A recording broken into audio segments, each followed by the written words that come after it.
Bom, se trata de uma apresentação de trabalho, de seminário temático de linha de formação específica 2 da Universidade Federal de Lavras, do curso de Administração Pública que eu faço.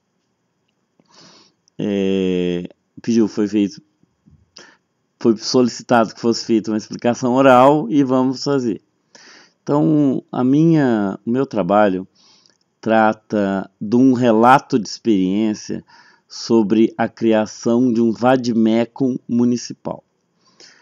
Vade-mecum é uma palavra de origem latina, usada no direito, que significa, no latim significa vem comigo, mas hoje é utilizado em português e em outras línguas como sinônimo de uma coleção de leis. Em geral, as principais leis do país, apesar da existência de vade-mecums específicos para direito civil, comercial, administrativo e assim, criminal e assim por diante. Nesse caso, eu falo de um vade-mecum de um município. Em 88, o Brasil reconheceu os 5.500 municípios como unidades federativas. Essa é uma questão que existe uma controvérsia muito grande, porque os municípios não têm, por exemplo, uma representação legislativa do Estado e nem da União. Os municípios não têm poder judiciário e as constituições dos municípios não são constituições, mas sim leis orgânicas. O que torna muito difícil você chamar um município a rigor de unidade federativa. Mas alguns autores reconhecem que ele seja um pouco uma unidade federativa. Por esse motivo, as inúmeras normas que os municípios têm, decretos, resoluções, leis, podem e devem ser consolidadas num único documento. Quando eu fui vereador, eu tive muita dificuldade para ter acesso ao código de obras, código de posturas, código de tributos, porque nem estão na internet. E mesmo se estão na internet, eles estão desatualizados, eles sofreram emendas e às vezes é disponibilizado na internet apenas uma cópia do documento antigo. O que eu recomendo é que seja feito um documento desses para todos os municípios e relato a experiência que eu estou elaborando em Muzambique.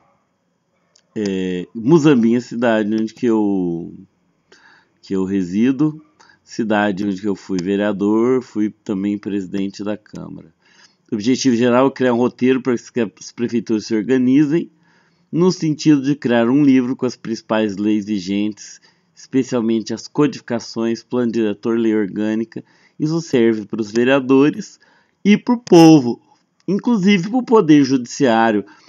Eu lembro que quando eu estava na presidência, o promotor e o juiz viviam requisitando da gente cópias de lei. E olha que a gente não tem a guarda das leis. Mas a prefeitura fica guarda das leis, apesar de a gente aprovar. Bom, deixa eu passar aqui que é meio rascunhado. Bom, aqui está dizendo, nessa parte do trabalho eu explico o que é uma federação, né? Eu fiz o meu texto aqui, coloquei a definição do glossário da Câmara dos Deputados, falei sobre o que é uma federação, o que ela apresenta no mundo e tal. E aqui as discussões do que seria o município. O deputado Bonifácio Mourão dividiu em 3 correntes a definição de município. José Afonso da Silva, José Nilo de Castro, José Alfredo de Oliveira Baracho e Rosa Russomano acham que o município não é ente federativo. O José Nilo de Castro ele é muito importante nas pesquisas sobre direito municipal. Tem um livro muito importante dele chamado Direito Positivo Municipal.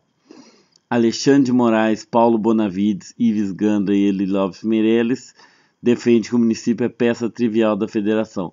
Aqui temos 4 autores bastante conceituados, sendo que Eli Lopes Meirelles é do direito administrativo, especificamente. Então, eu discordo dessa posição, mas são os mais conceituados daqui da lista.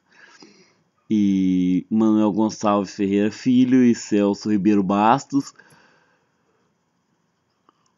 acham que o município é modelo sui generis da federação. Bom, o que eu falo sobre o papel do Poder Legislativo? O Poder Legislativo tem funções próprias e impróprias, mas na realidade o que importa para nós é a função legiferante, que é elaborar as leis e aprovar elas. O que eu comento das resoluções que são feitas? Bom, o município tem uma série de normas, né? A Constituição Federal, a estadual implicam no município, não precisa delas no vade-mecum. Depois tem a lei orgânica municipal.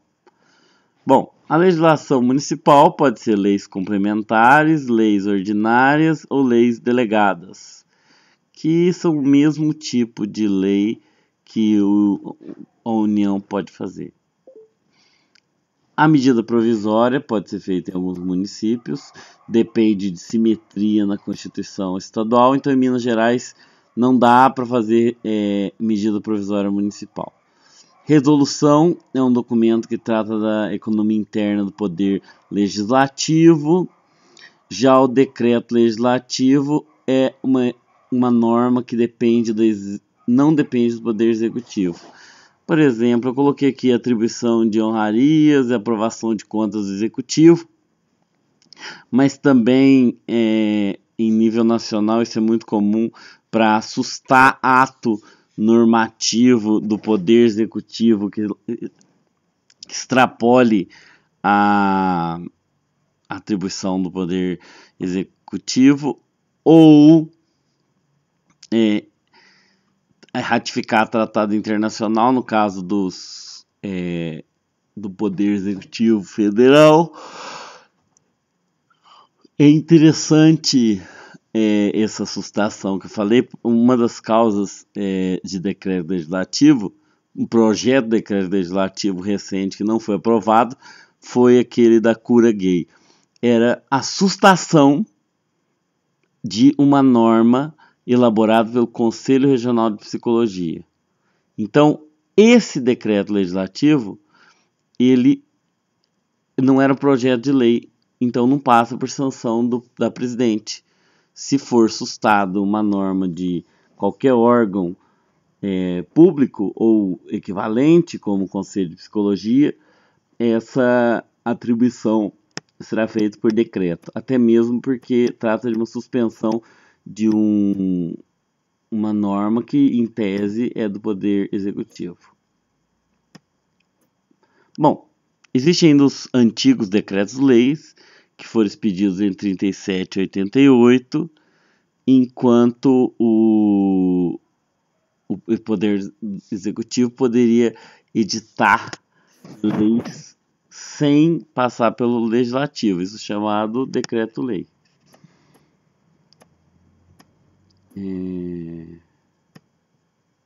Mas o que eu falo da legislação infralegal,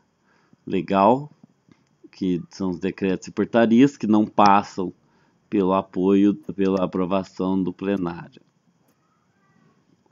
Mas o que eu explico é vade-mecum, acho que eu falei no começo. Aqui está dizendo vai comigo, pode ser também, pode ser vem comigo.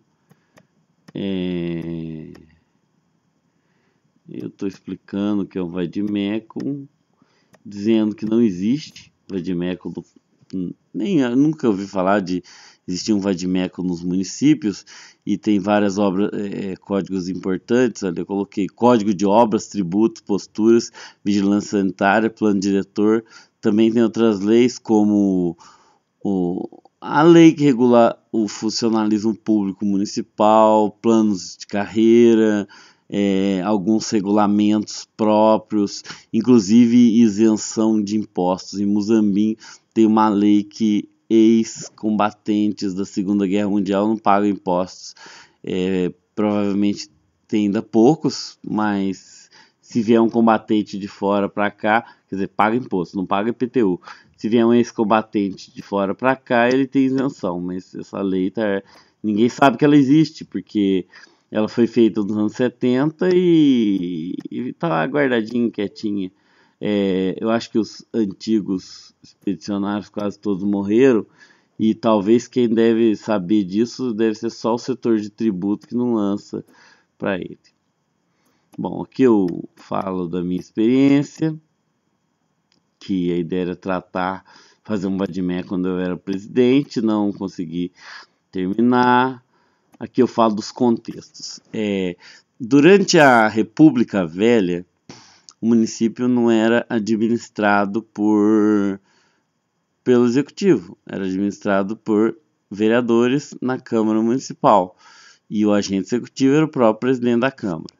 Isso até 1930, na égide da Constituição de 1891.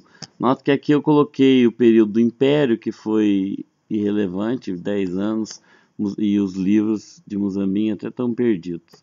Depois da Segunda República, de 30 a 35, onde não tinha a Constituição vigente no país, ou ainda não tinha sido realizada a eleição da Constituição de 34.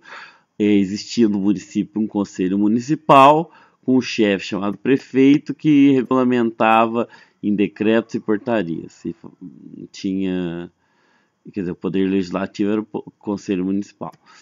36, 37, voltaram às câmaras, foi feita uma eleição, foi um período de menos de 2 anos, porque em 1937 foi dado o golpe do Estado Novo, e em Moçambique todas as normas eram decreto-leis. As atuais leis, tanto em nível municipal, quanto estadual, quanto federal, são numeradas consecutivamente desde 46. Isso vale para as leis das constituições anteriores, de 46, 67 e 69. Nunca uma constituição para outra a numeração continuou. Mas como dessa vez não teve ruptura na forma da produção de leis, como teve em 30 e 37, apesar da ditadura ser bem pior, ela continuou a numeração das leis. Então, em 88, as leis continuaram numeração constitutiva. Que eu falo das normas mais importantes que Moçambique: lei orgânica, lei complementares, lei ordinária. Não existe lei delegada, não existe resolução, não existe decreto, existe resolução, existe decreto legislativo,